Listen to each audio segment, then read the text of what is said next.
अस्सलाम वालेकुम students, welcome back on chemistry by साकी।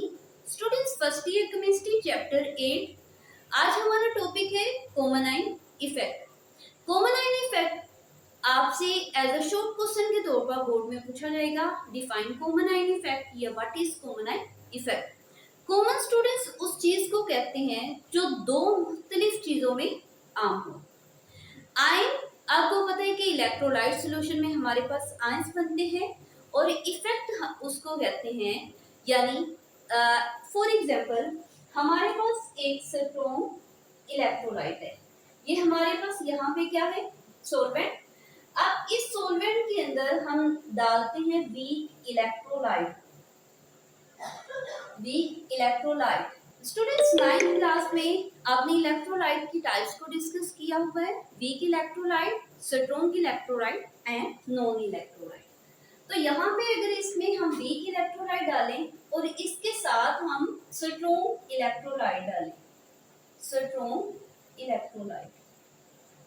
तो हम क्या देखेंगे कि ये स्ट्रॉन्ग इलेक्ट्रोलाइट और वीक इलेक्ट्रोलाइट में कोई एक आयन कॉमन है। अब कॉमन आयन की वजह से इनकी कंसंट्रेशन, उस कॉमन आयन की कंसंट्रेशन ज्यादा होगी। दैट्स व्हाई वीक इलेक्ट्रोलाइट और सप्रेस हो जाएगा, यानी इसकी डिसोसिएशन और ज्यादा जो है वो वीक हो जाएगा। नेक्स्ट हम कॉमन आयन इफेक्ट की डेफिनेशन को डिस्कस करते हैं। This suppression of ionization of weak electrolyte, कम हो जाना आयोनाइजेशन का, वीक इलेक्ट्रोलाइट की आयोनाइजेशन का कम हो जाना स्ट्रॉन्ग इलेक्ट्रोलाइट की वजह से, क्योंकि उन दोनों के अंदर एक कॉमन आयन है, तो उसको हम क्या बोलेंगे? Common ion effect. अब स्टूडेंट्स, कॉमन आयन इफेक्ट की डेफिनेशन को हम दो एग्जांपल्स के साथ डिस्कस करते हैं। तो नेक्स्ट हेडिंग हमारे पास क्या आएगी? For example.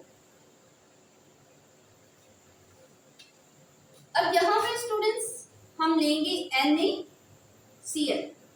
अब ये NaCl सॉलिड की फॉर्म में होगा और जब इसको हम क्या करेंगे? आयनाइज करेंगे, तो Na positive plus chlorine negative होगा और ये किस फॉर्म में होगा? Aqueous form.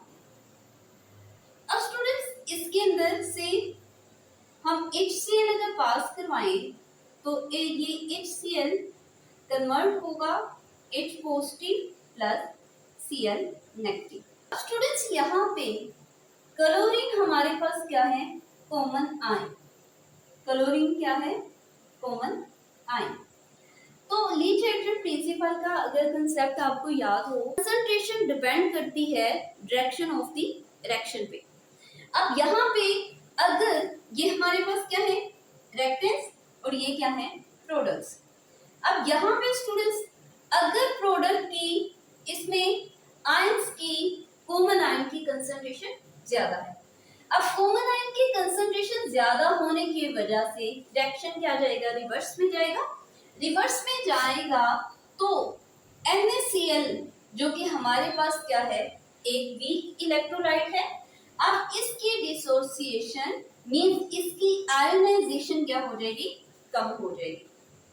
सिमिलरली हम एक और एग्जांपल लेते हैं। अब यहाँ पे हमारे पास क्या है? HCl स्टूडेंट्स कन्वर्ट होगा H positive plus Cl negative में, एंड सिमिलरली हम यहाँ पे लेंगे KCN, H positive K positive plus Cn negative.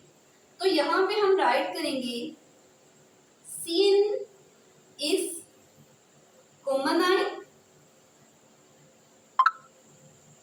Ion, Cn की कंसंट्रेशन क्या है? ज्यादा है, तो दैट्स व्हाई रिएक्शन क्या जाएगा? रिवर्स की तरफ जाएगा। जब रिएक्शन रिवर्स की तरफ जाएगा तो HCl की जो आयोनाइजेशन, जब रिएक्शन रिवर्स की तरफ जाएगा तो HCl की जो आयोनाइजेशन है वो क्या हो जाएगी? सप्रेस हो जाएगी, मींस कम हो जाएगी। तो यही हमने डिस्कस किया डिसप्रेशन ऑफ आयोनाइजेशन, वीक इलेक्ट्रोलाइट की आयोनाइजेशन का कम हो जाना स्ट्रॉन्ग इलेक्ट्रोलाइट की वजह से। जब उनके अंदर कॉमन आयन हो तो उसको हम उस इफेक्ट को क्या नेम देते हैं, कॉमन आयन इफेक्ट का। या आपसे एज अ शॉर्ट क्वेश्चन के तौर पे पूछा जाता है, what is common ion effect and define common ion effect. तो स्टूडेंट्स आज के लिए इतना ही काफ़ी है। कल इंशाल्लाह हम सिंथेसिस ऑफ अमोनिया को डिस्कस करेंगे। तो स्टूडेंट्स मिलते हैं नेक्स्ट लेक्चर में, तब तक के लिए अल्लाह हाफिज़।